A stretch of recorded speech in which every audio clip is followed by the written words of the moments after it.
Hello, everybody, and good morning in the US, good evening in Europe, and hello, everybody who is joining us here for our dedicated CRMKonvos today. I'm very happy that we could arrange after, unfortunately, Graham was not able to attend and be our guest as we advertised it, that we are very happy and lucky. And I'm personally very grateful that Annika jumped in. And as she is in that topic, as you can see in the vivid LinkedIn discussions, a very constructive, creative, and very knowledgeable lady to speak to. And she is being a speaker, being a lecturer in depth in the topic we would like to discuss. So welcome back, Annika. It's a pleasure to have you again with us. And if you, for the audience which has not had the opportunity to join in last time, introduce yourself a bit, and then I would like to start with some guiding questions in the topic of today. Okay, well, thank you so much for having me back on the Convo conversation. It's great to be here. Introducing myself, well, I've been in CX for the past 20 years. I started off as a customer experience manager, actually as a quality manager, not customer experience manager, quality manager, back in 2007. That's when I kind of started to get my feet wet in the topic. And really started building customer experience management from scratch. So I know how it is to be there trying to convince management and trying to get money and get resources and just not getting it. Until then, we were able to convince management through projects and started building customer experience management, having a big program, 7-figure budget to do that. I can maybe tell a bit more about that later on in the discussion. After doing that, I changed into consulting. So I've helped probably something over 50 companies to either start with CX or scale it at some point, and going through the CX or customer-centric transformation. And I've been doing customer experience coaching or customer experience management coaching for the last 3 years. So I dedicated my time to, instead of going into consulting too much, to helping customer experience managers or managers to really do the work themselves instead of being a consultant coming in and doing the work for them, which we can discuss a bit more than further on, is not so helpful for the managers themselves. And I've been lecturing for the last 11 years. So there's the University of Applied Sciences of the Northwest Switzerland, which jumped onto the topic quite early.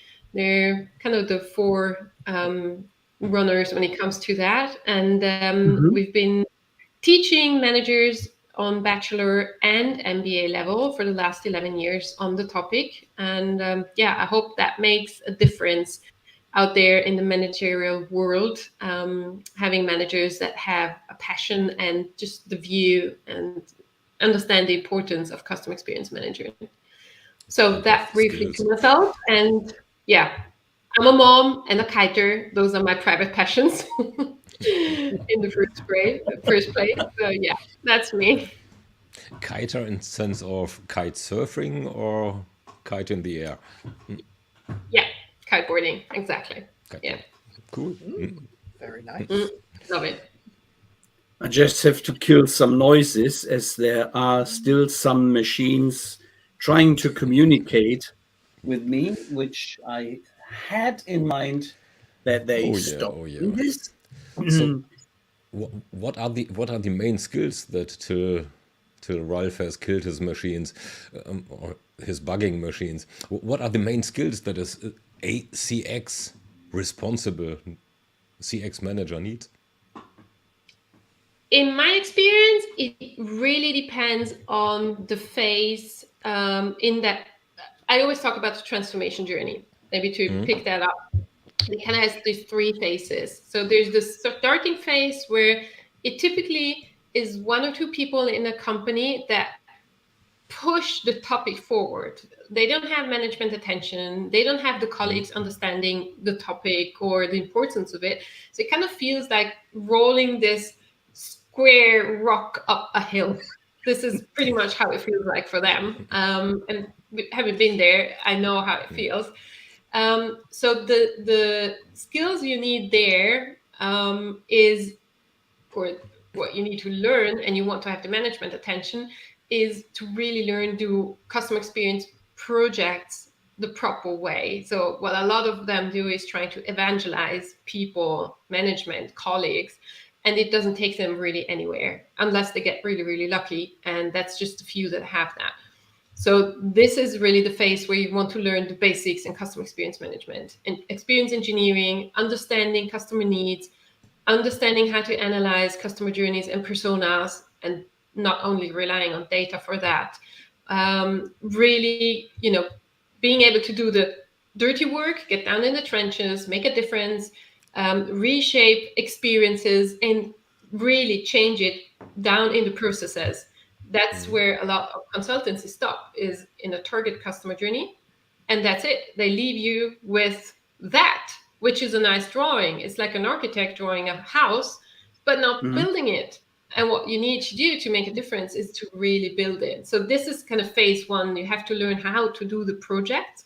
And they actually differ in the dynamic from classical project management. And that's something really important that customer experience management responsible people need to learn to be able to really show the impact, do stakeholder management, show the return on investment on the project, tie the success they have to their work. That's a big mistake that is done many times, that they have a successful project, but they're not able to prove that it's their success. So other projects will claim that success for themselves, and then they have to start over. And that's a pity, because they do a great job, and then the losing, the success. Then there's the second phase. This is typically the growth phase, where they start having teams that were able to convince management. So they're able to get resources, they start building teams, and they start working on pretty much every possible project that is somehow linked to customers and experiences, which is, especially in corporate, a lot of work, a lot of projects, a lot of initiatives. And with those few resources that you have, it's just impossible to control everything. And a lot of teams go into this trap of trying to control everything. They become the customer experience police. And that's a problem, because on one hand, people see you as you're trying to teach everyone to be the mother of the CX, and like saying, oh, no, you're doing this wrong, and you're doing this wrong, and you should be doing this, and you should be doing that. And then they're all kind of like a bit set off by the topic and by the people. And that's something that is a bit problematic. This is the phase where they really need to learn to become strategic. So everything which is CX program, CX strategy, knowing the pillars, start working on change management. Those are the topics that you want to learn in that phase. And that's a bit of a difficult one, because there's no real program out there that teaches you that. And it's, that's the thing. There's a lot for phase one, like service doing or customer experience programs, education programs out there that teach you human-centered design and design thinking and all these kind of things. You will find tons of them, and analyze customer journeys and stuff like that. You will find tons. There's good ones, there's bad ones, or depends on your needs. But when you're more mature, when you're going further, then it gets harder and harder. Also because you have to take into consideration that every company is different. So you have to adapt whatever you're learning to your company. You have to have a solution for your company, and that's individual. Every culture is different. So the further you move into change management, the harder it becomes to say, oh, I'm just going to do this and that course, and that's it. I will know what I have to do. So this is that phase where it starts getting a bit tricky, and where personally, I think, and out of my experience, it's what I did, I got a coach to help us through that. And back then there was like pretty much no one on the market. We're talking 2009. So there weren't too many. I mean, in the German-speaking region, there was like no one or a few that kind of confused touch points with communication channels. So those are basics. If you don't get the difference, you're not the right consultant for me. That was my take. So I got in Colin Shaw and his team to.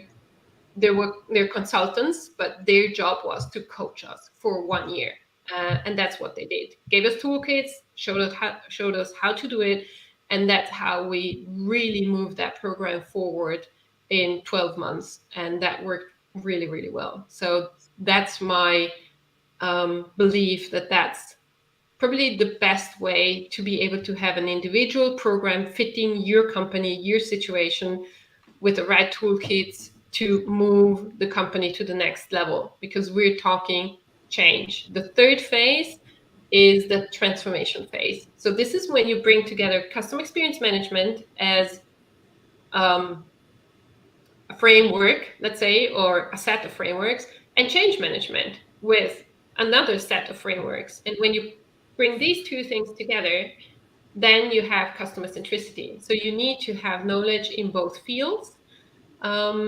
And that's quite a lot of knowledge to pair together. And the best thing to have then is someone that has the experience how to take a company from that second level to the third level, because what we're doing is really changing a company.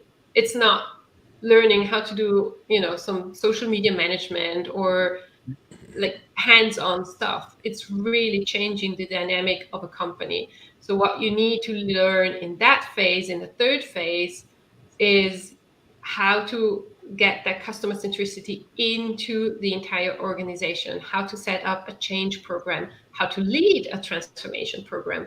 And that's not easily done. It's just, if you know the basic knowledge of change management, it doesn't mean that you know how to implement that into your company and really make a difference. It's not a linear development. That's what I always tell my coaches and mentees. Never expect change management to be linear. It's always, you try something, it's not going to work with a group, it's going to work with another one, adapt, try something new, and then adapt again. It's like, I always say it's like playing a Rubik's Cube. You have all these different target groups, you have the different learning goals, you have the different starting positions, you have to put together a program. Some things are going to work, other things are not going to work, and then you assess again, and then you change. And that's how change management in reality works. And in my experience there too, the best thing to have is someone that is experienced and walks you through it if you don't have that experience, so that you don't freak out when things don't go as linear as you expected, and especially as the management expected, because management expectations are going to be so high usually when you get into a change program, and they have insecurities, you have insecurities, so it's good to have someone that has your back. Okay. Summing that up to some extent, you said two very exciting things. One is a CX project differs from your run-of-the-mill project. And the second is, well, it's hard to summarize it for me. So as a CX manager, you need a heck of a lot of skills. So let me not wanting to put you on the spot there. Well, actually, it needs to be kind of hard. Yeah. Of course, she's on the spot. We got her here specifically. Yeah, well, she's surrounded by three old Gs, old white guys. What are the 2 or 3 main differences of a CX project as opposed to your run-of-the-mill general transformation project? Well, confusing you now. Now you are on the spot. Something just changed on my screen. I can only Clear see meat myself. headlights. I dropped out. But if No, you guys you- can see me, No, You are you just are. on We still hear you. spot, as he just made you. Yeah, I put you on the spot, so okay, putting you back. I don't want to confuse you too much. He was trying to show everyone your relative importance to us, Yeah. which okay. is you are Well, thank everything you. to us right now. Oh my gosh, so kind. So the biggest difference between a classical project and a custom experience project is with a classical project, you have typically 4 phases. You have the setup phase where you plan your project, you do your business case, then you start with implementation. And then at some point you're going to have that end phase where you have bit party and look at the project, and that was that. In custom experience projects, you're not going to be able to do a business case at the beginning. You might do a hypothetical business case, but the measurements, you're only able to do it later during the project. So it's important that to realize and to manage the insecurities that brings to a project. So even if I look back at my large scale projects that I had as a not CX manager, so before that being heading the quality management, even if it's, we knew we had a certain project, we would spend, I don't know, 10 millions on it, and this will be the return because it was saving cost. So I was able to do that business case right away, plan my project, and that was that. It's like you go into the board of directors and you get their go or no go, and that's it.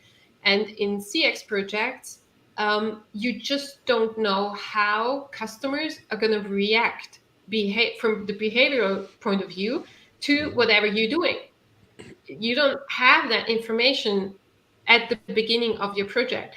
So you can think of different KPIs that might change and do a hypothetical business case, but then you're going to have to hand it in, do a pilot project, and then hand it in later. And then we have to think of the design phase or experience engineering phase that we have in between. So we talk to the customers, we design a new experience, and then we're going to test the prototypes.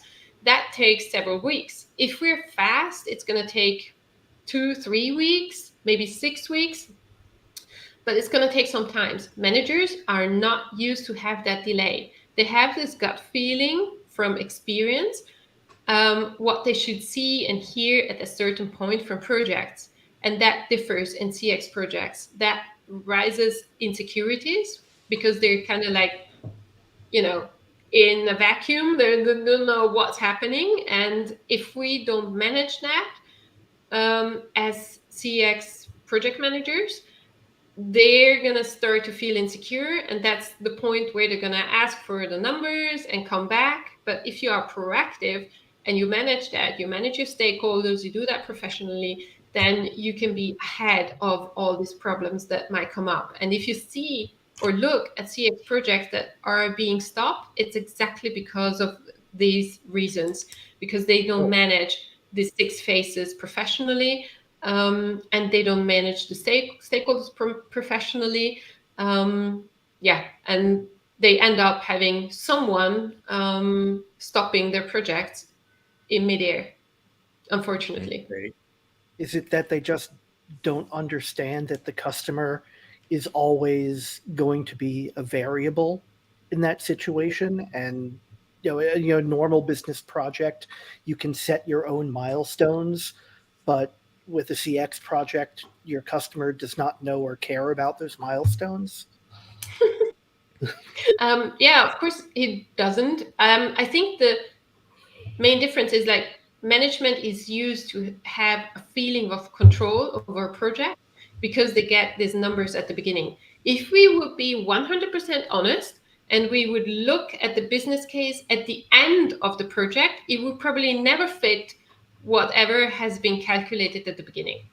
If we take like full cost of the results that have been produced, for example, on customers' experiences that are unsatisfied and callbacks and all these kind of things, business cases at the end would never add up to what has been calculated at the beginning. So to be fair, customer-centric or customer experience project are being honest from the beginning. But no managers want to hear that. Having that business case gives them that feeling of control. And of course they need that, because they're so far away from all this bits and pieces and things happening in a company. I can totally relate to that they need this kind of, I have a feeling that I'm controlling something, that they're looking for this kind of KPIs. And it's our job to show them, we don't know everything, but we'll get there. This is when you're going to get your information, and then we're going to talk, and your decision and the investment will happen afterward. And if you manage that properly, everything's going to be okay. But if you don't, you're probably going to end up in some meeting with an ugly situation. Okay. So for me, it is one takeaway is that after being in the shoes of the project managers who are doing the CX stuff, you took yourself the freedom as a lecturer and as a accompanying guiding consultant to make out of these learnings the appropriate steps and setting the scene for a successful project. You help them, if I understood you right, to help themselves.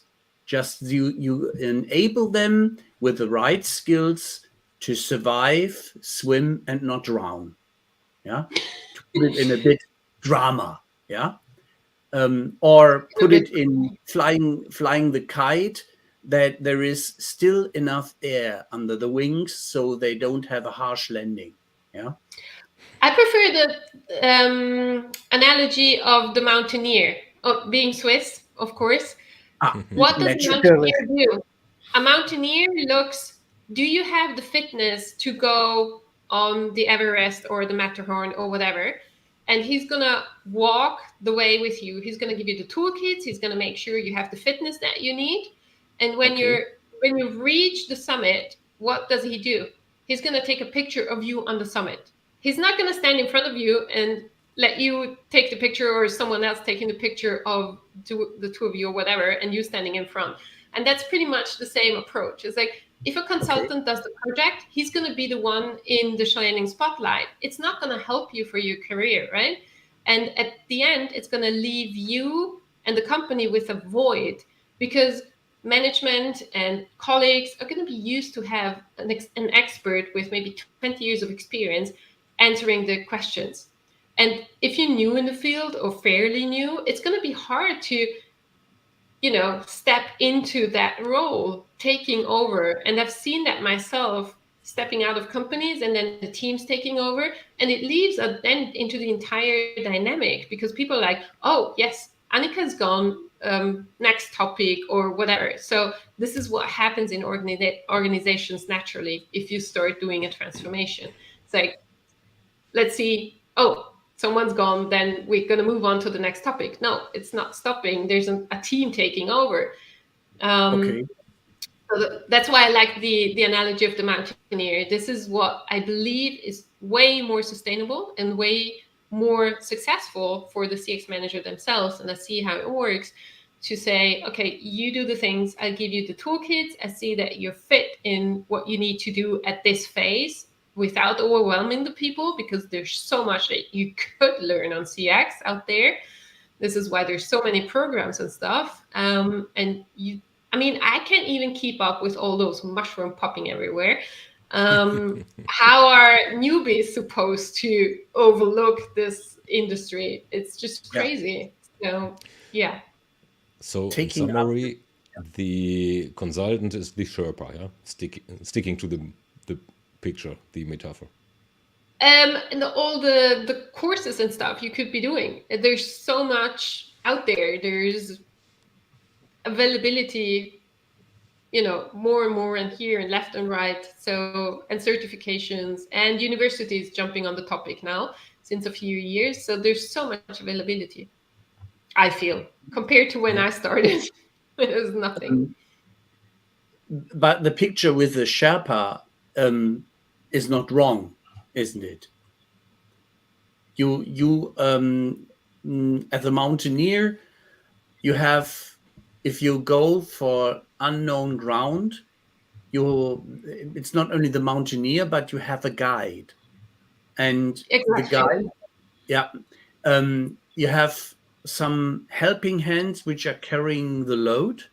That could be also some externals, but also your team, which is going with you up the mountain and all the way.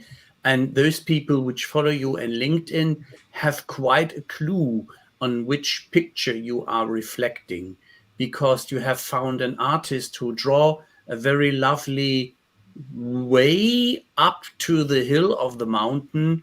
And there are these shortcomings on the way uphill. And it is your role as an enabler to make this not too unforeseeable, and that you are taking in the opportunity and help them to overcome those hurdles, such as be prepared that and that could happen, like a bit like a chess player. Yeah. So what I see is, from that perspective, you know quite well what a proper education should contain and what kind of toolkits or tools you would like to lecture or educate them on, make them learn this, so that it becomes their own DNA and not something which is coming from the outside. If I understood you right, it is very important that when the consultant leaves, the project is really going forward. Yeah.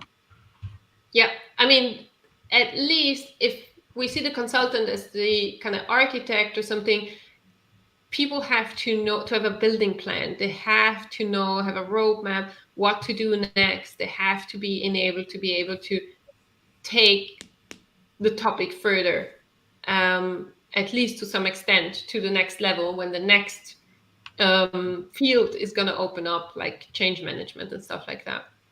Yeah. What are, for instance, as I learned in the last convo, we had 5 steps to take to go for some part of that journey uphill. But what is, from your experience, the content which is needed to be on a safe way up to the mountain? So they have the proper ropes, the proper hammer and tools, and the right carabiners. Yeah. By the way, I have a carabine over there. It's mountain climbing. Well, I wouldn't claim that I'm sophisticated in that, but working in Switzerland, one of my colleagues was for the education of young people as a guide and teacher for mountain climbing there. And we have had some time in doing some schooling where my kids learned to climb up a mountain. Now they are in the tea halls and climb the mountains, and daddy is just getting nervous. So some recommendations you would think are parts of a solid program. Could you help us? Well, it kind of depends what you are looking for in the first place. So any education is as much worth as much as it brings you forward, right? So the question is, do you need to understand something around CX or CX as a whole? Like, the question is, what is a persona? What are customer journeys? What is customer experience management? What is experience engineering? Then there's quite a bit of, programs and courses out there that you can tap into and explain all these things, or you can go online, you find a lot of things there. If your need is to have a certification, then because you want a certain role or job and you think that's going to move you forward, then I would, aim for the best certification. So probably go to a university that gives you that. so that you're able to prove that to HR or your boss or whoever you need to see that. And that's where I found myself quite quickly being in customer experience management or trying to implement that, was like, how the hell am I going to do that? It's like, where do I start? How do I take it further? What do I need to do? What are the right steps? Is really, my questions were a lot around the how to. And from what I see, there's not much out there. So even if I take the typical example of CXPA, it explains you what certain things are, like what is CX and what the pillars are and stuff like that, but it's not telling you how to do things. So this is my belief, or like my goal, to teach how to do CX, how to implement it, how to do the change management with the courses and the coaching. I think the main question is really to ask yourself, what is your need? What is your question that you have at the moment?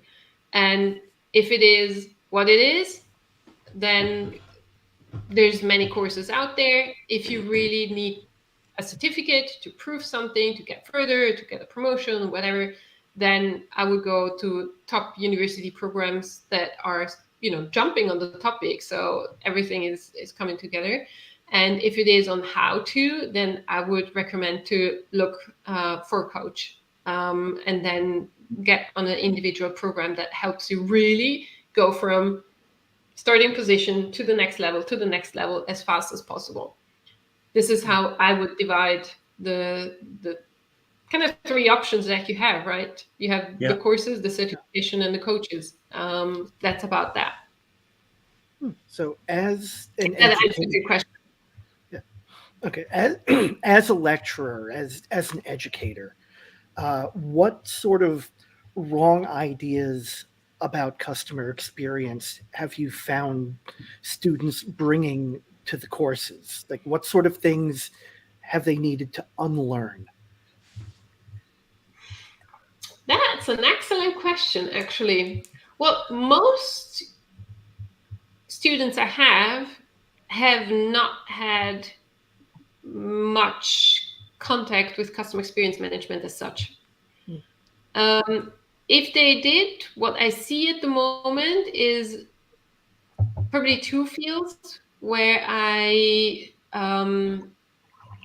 things get mixed up. Is, let me call it classical marketing. So the broadcasting part of the marketing, like what am I telling customers, what am I promising, and then making them learn. It's not that. It's actually the delivery side and how we kind of step up onto that promise. And if we don't, we're actually working with our own marketing budget against the own customer satisfaction, because we're raising expectations and not delivering on them.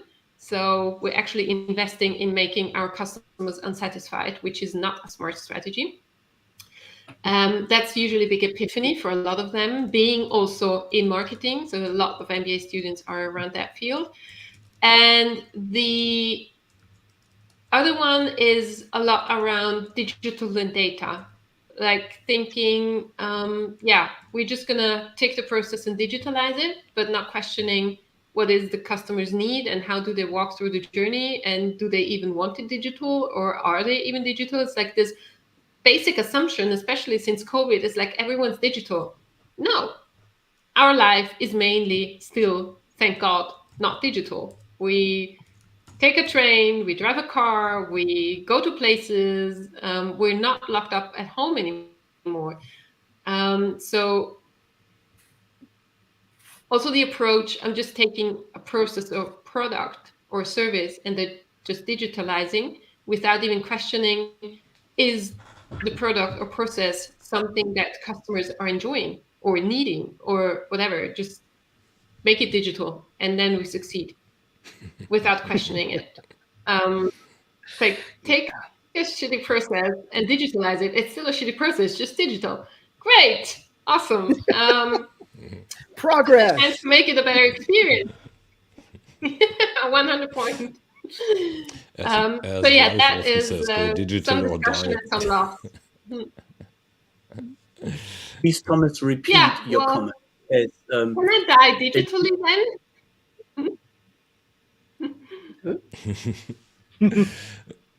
This- the other thing that you said a little earlier is it needs particular skills for CX managers or CX project managers. Are they that vastly different from what a departmental manager needs? Because at the end of the day, it's always about first making your case, then convincing it about this case, and then executing on the decision. This is the typical, of course, at number 4, learning from it. So this is the typical adoption of a Deming circle that happens. So why is that skill set that different for a CX manager?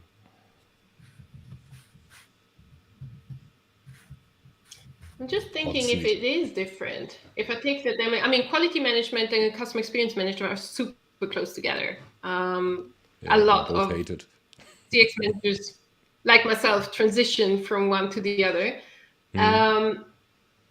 I think, funnily, a lot of them get stuck in the convincing part and making the case and don't get through it. But in general, if we take the denim circle, it applies exactly to customer experience management too, hopefully. Because when you're gone through the 4 steps, you're going to revise, the customer feedback.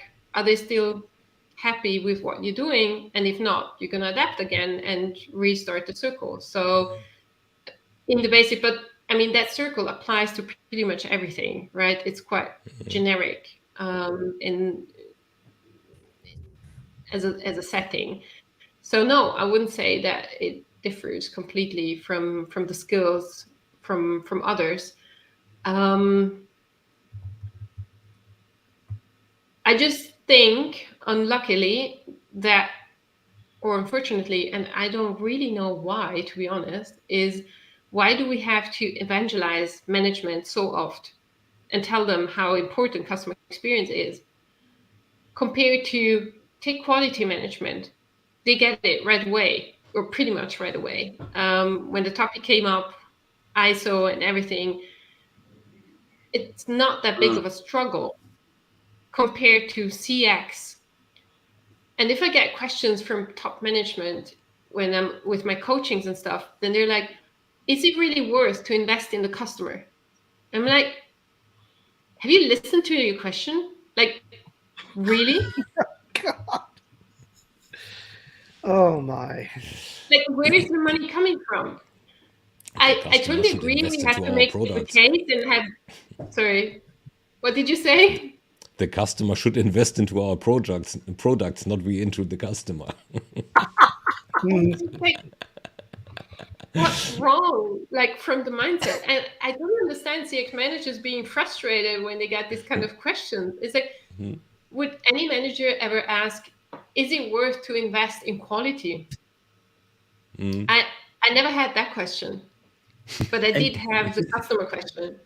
it is so fascinating if one in his role and being brought up with the idea of customer relationship management or relationship-based marketing, data marketing, and all that stuff out of the old 70s, 80s and computer-aided selling, then he has a clue about, well, at the end of the day, my customer is paying my bill. And I can only take assumptions what he might feel. But Thomas' most beloved statement in one of these convos is, we cannot control the experience. It is what the customer is experiencing by himself and what he expresses as being good, bad, or medium. And it could help us, such as you mentioned earlier in the process, that not only on the mountaineering path, but on the steps in between and the preparations, you try in the little project phases where you said they are expecting after 3 weeks some results and it takes them 6 because it's not real-time testing. You get a customer feedback to motivate him to give you a feedback. It takes some time and then you can adjust. It's not like A/B testing. I sent out 500 of this, 500 of this, hooray, and I can calculate my ROI. Not working. And this is the kind of realism we have to talk as consultants, as coaches, and as people which have to have a certain knowledge at least, and interview and tell people such as, we need to manage your expectation in that area. Yeah. So if I have 3 CEOs coming together and they say, okay, I want to have a proper time schedule, I want to have the money I invest, and I want to have a precise outcome, how much more we will earn out of that measure, I'm honest, I would be lost. I would honestly be lost. And I'm not a newbie on that topic. I hope. Being lost? A newbie being lost. Well, this is the typical martial humor, which sometimes comes from Thomas, but I just more wanted in to add the. on to it. Aren't we all lost mostly? Yeah. I think the problem with CX managers is sometimes they focus on the wrong word in their job title. The wrong words. They think I'm a manager, and managers want to have things regular and controllable and reportable further up as a success. They're not focusing on the customer experience part of their title. When you ask them, I'm a manager. No, that's not the answer you want from them. You ask them, what do? You want them to say, oh, I do customer experience. And then they will describe, I'm the manager of the program. That shows that their priority is in the right place. They're looking at the customer. Those, I think, are the ones who understand you can't have things always in a nice package. Absolutely. And, that's hard to teach. And that is true. That's actually a big part in the coachings or mentorings is making them understand that I have this picture between customer experience management and customer centricity leadership.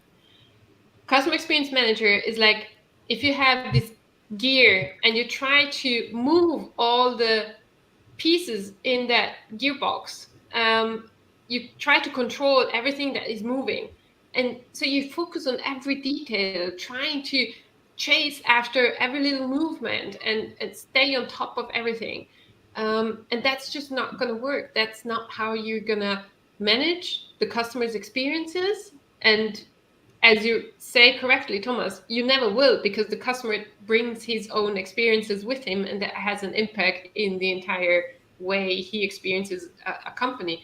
But you can engineer what you're delivering to the best of your abilities. But if you really want to become customer centric as a company, and this is actually the goal that every customer experience manager has or should have, is you have to take on that leadership role. So instead of controlling details, you're going to look at the outcomes and then be like the mechanic that oils the gearbox at the right places. So the gears move well wherever they need to move, but you're not the one pushing and pulling all the time. You're the one that looks, okay, is this working? Am I having any, red, green, yellow lamps? Do I need to kind of jump in and change something at one place, but not running and chasing teams and managers and whatever as I said before, being the CX police and trying to tell them, oh, this is wrong and this and this and that. You will never be able to do that. You never have enough resources. And this is why the teams that have the problems are the ones saying, I need more resources. Well, you probably won't get them. You have to live with the resources you have. You have to scale your impact, though. And how do you scale your impact is by going into this. I know it's very used analogy, go from management to leadership, but it's actually what it is. Take on your leadership role, enable others to do it, and scale your impact. You have this little gravitation force, your small team, you have to scale that and make your impact bigger. And that means to take customer centricity into the organization. And this is where we link back to the conversation we had last time with the employee experience. Employee experience is not just about fruit baskets and stuff like that. It's about how customers, internal customers, experience the company, experience customer centricity within the teams. And if you have that, and that's part of your leadership role in customer centricity, then you have employee experience and customer centricity that really link together. And otherwise, if you don't do that, you're going to chase after all the little gears in your gearbox, but you never scale your impact. That's my experience. I would like to go for an observation, such as, it is one of the nasty bits. I felt getting nervous, such as starting 2020, at a sudden, we were surprised by there was a virus coming up, and it was similar to a mobility kill of everything what we were used to. Then we had the fantastic opportunity to show empathy, to go towards customers. We had in our mindset as what we would expect to experience for ourselves, to be taken care of, being cared friendly, talked to by friendly, and that leadership was getting more complicated. And we had a move, one could see in researches, that the customer was getting more in a focus. Since 2012, as I was still manager of the CRM Expo, we had human in the center, such as we were trying to drive into customer centricity. It was a long way. And now 10 years later, we get the first researches which are like a smash into my face of being a big fan of customer centricity and empathy and customer focus, as I see a decrease, mainly found out by Forrester, and one of the research departments of some of the vendors, which were not encouraging Forrester to do that study, but which undertook themselves their own studies, and were getting very worried that there is a downturn. Yeah.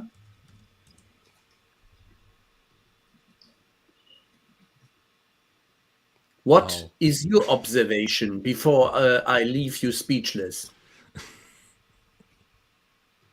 Annika? I think she might. Oop, nope, she's moving again. I'm sorry, I'm not sure you can hear me, but seems like I'm getting cut off. Now. You were frozen for a little while there. We've got you now. Or maybe not. Don't. Or maybe not, yeah. This is what I get for opening my mouth. So, things that are no longer true. But it is an interesting comment, Thomas, you made in the private chat, as long as we wait for Annika to rejoin, that you have the feeling that the human in the center is even longer in the understanding and in people's mind and evaluation, and you came to the point that it's 2009, or when would you point it in the timeline? when At it least started. 2002. Back then, ages ago, we implemented something that we called people-centric UI back then in the day of SAP CRM. Whether that was a great UI or not, totally different. But the concept Hello, was Annika. there. Welcome back. Well, at least since the start of this millennium, if not earlier. We are just Welcome back. going back. Yeah, Annika, we are just rephrasing. Uh-oh. Okay. Now she's not going virtually, but literally. Gentlemen, contenance. It looks like we have a little connection trouble with Cyprus. And this happens not only if you are a bit more in the Mediterranean, but it could happen here around the corner. I have experienced a lot of surprises last week and this week as well, that the beggar hit the cable. Yeah, and when the beggar the collects digger. money. Sorry. There's a word that sounds similar, is written very similar to what you used right now in English, and that's the guy who asks you for some money. I just wanted to sort it in the way that I was not for the one who is asking for money, but I was talking to the machine where, unfortunately, with a little help of Marshall, probably get the right word. Digger. Digger? Digger. D-I-G-G-E-R. From to I thought dig. this was one of my favorite. Or excavator, beggar, which is a. Are we saying a bad backhoe. thing about somebody? The German word was Bagger. Ja? Wer baggert da im Baggerloch? Es ist der Bagger. Er baggert noch. A big digging machine. Could be a backhoe or an excavator or something like that. Yeah. Or simply a digger. Yeah, bugger would be very different in English. Yeah, well, the bugger with you, yeah. A bugger bugs, yeah. Yeah.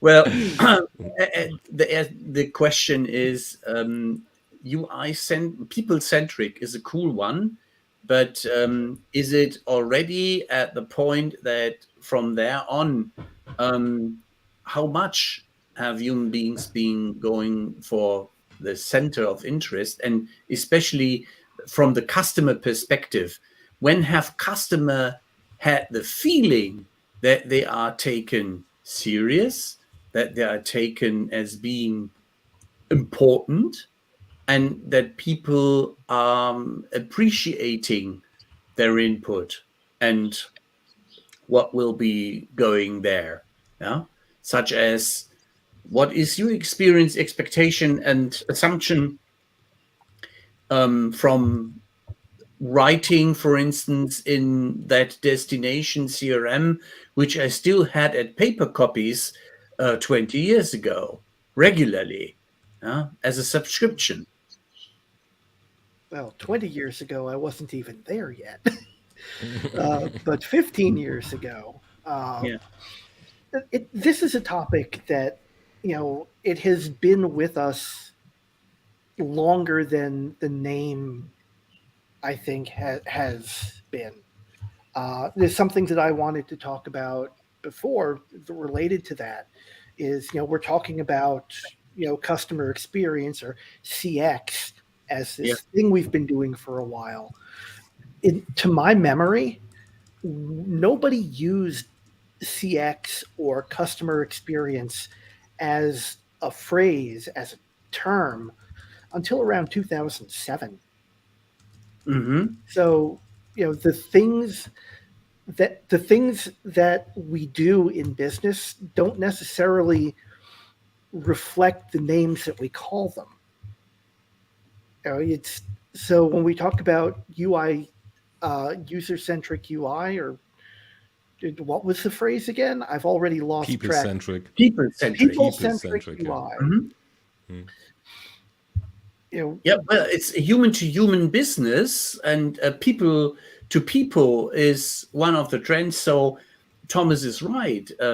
Looking back and having the experience he has at one of the early creators of one company's bits and pieces in CRM, which is very famous and is a very solid foundation, even that it is several years in age, that it is like when I was at that time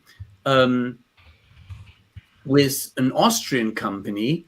At that time, it was fascinating to see that they had a clue about that it is more than just helping sales, yeah. But it is important to get the aspect. If it is a people-to-people business, we have to focus on people, humans, and customers in the center again and show it. And this was the breathtaking moment when your connection and your camera said goodbye, Annika, when I was asking the question about how is your observation on the latest Forrester and some other people's research that we have a downcrease in customer focus, in customer-centric approach, and that we have a lack of empathy after officials have announced, okay, the pandemic is over, COVID-19 is gone, and we are back to normal, whatever the normal is. Yeah.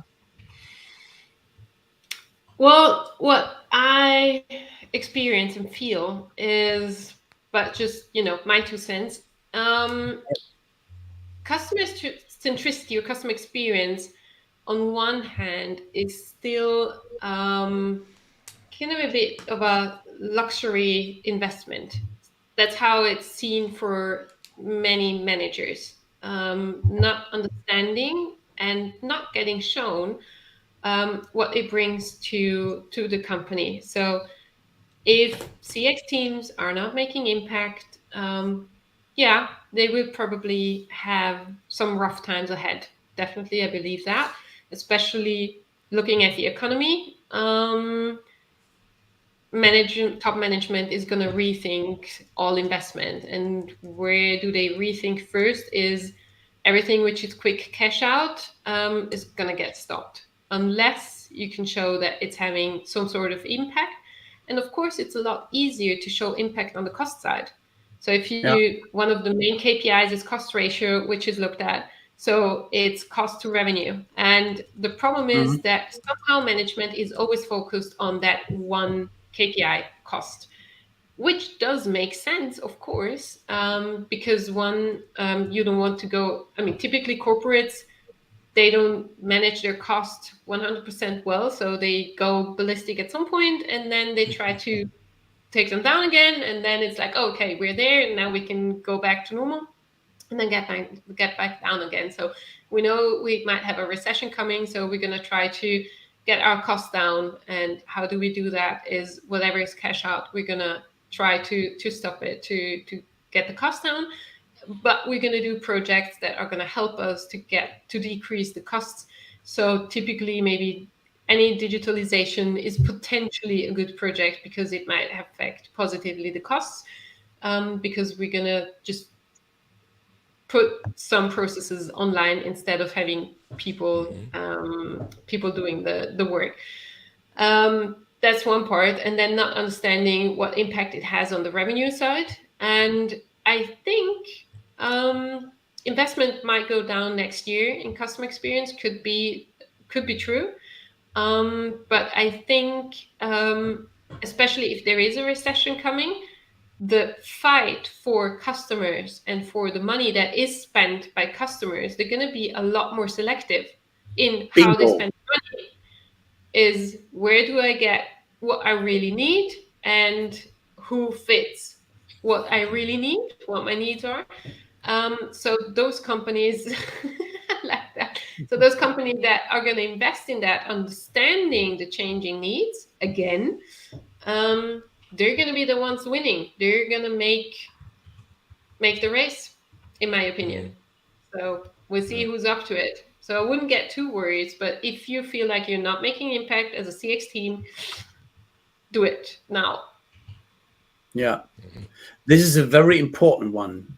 And I'm ignoring that we are coming to our official end. I would like if Nothing you, new. no, this is Like last time. Yeah. Oh no, now we're in injury time. We've reached the end of regulation play, and now we play. the thing is, it's like if we go for the shareholder value, we have to cut, but we are not focusing on the shareholder value. We are focusing on the customer value of the chances, of the opportunities, of the emotion we are losing if we are going in that money greedy jump and run game. And we observe that there are what we had yesterday as a very interesting observation or comment from my colleague. I don't take you for greedy. I take you that you have a certain wisdom and that you use your skills to enable also the SMBs and the mom and pop shop. And I like that. End of quote. That is cool. And this is what I think is driving things. Because do you understand why a company is laying off 10,000 people in the US because cost cutting is so easy? Do we understand how some people over here in Europe are reacting because they are collecting and going and put on the cashiers and put them on the table and count the money?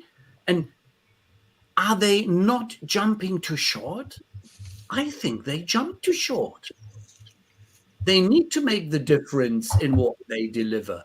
Because as you said, if I have to watch my money and I spend so much on electricity, on heating, I make a clear distinction who is appreciating me in hard times and who is going for an extra mile for me as a customer. Yeah, absolutely agree. I mean, of course, if it's survival, then companies will have to make certain hard decisions, no question about it. If CX team don't want to be part of that hard decision, they need to make impact now if they're not making the necessary impact. Because that is the risk that is there, and know how it feels to, have the fear that you might be someone or one of the teams that might be laid off if you feel like, oh, we're not getting to the point where we need, showing that we're making a difference, not just soft talk, fluffy talk, but really showing how customer experience is done, what impact it's bringing, and showing visibility. So many CX teams are not focusing on being visible in their own company. It's not about talking, evangelizing, but it's about taking your success and making it visible within the company. That is so important. Yeah. I mean, And I showed the other side of we that can assume card. that most companies are acting rationally. Means if Trying investment to into think CX and CX technology is going down, it is simply because it's not visible. The impact is not visible, which is a CRMKonvos on its own. How to tie CX to results. So, which you indicated a couple of times as well, that people can't or do not or cannot claim the success for themselves, so that others are claiming it. Yeah. So Marshall had And an it's idea. not that complicated. It's not that complicated. I don't know why so many struggle with it. It's actually super simple. Okay, what's the recipe? I don't know why it's done. What's the recipe in 10 words or less? In 10 words? Oh, give her 25. Come on, be fair. 25. Okay, let's see. Tie behavior to financial KPIs. 5. Wow. And the other one I was on the mark, Marshall. Yeah, well, I was trying to be generous. No, and the second part is really to do pilot projects where you can see what behavior changes, so what behavioral KPIs change, before you start the big project. So you have to do the correct measurements at the right time, and then you're able to do all the linkage and do your business case. It's a no-brainer then. It's honestly really easy. And what a lot of them try to do, they try to link the NPS results to the financials.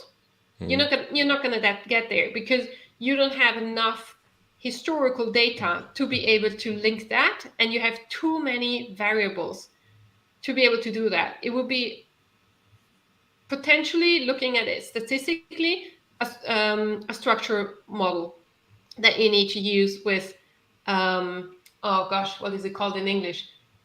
Dependent and independent variables that come into place. You have a set of variables, and you have to link that together. Your work being one of them, or the NPS being one of them, and then the revenue on the other side. So that is really, really hard if you really want to prove it. But if you go project by project, then it's easily done. And that's then the way to make a distinction between your success and what you're doing and your impact and the impact of other projects.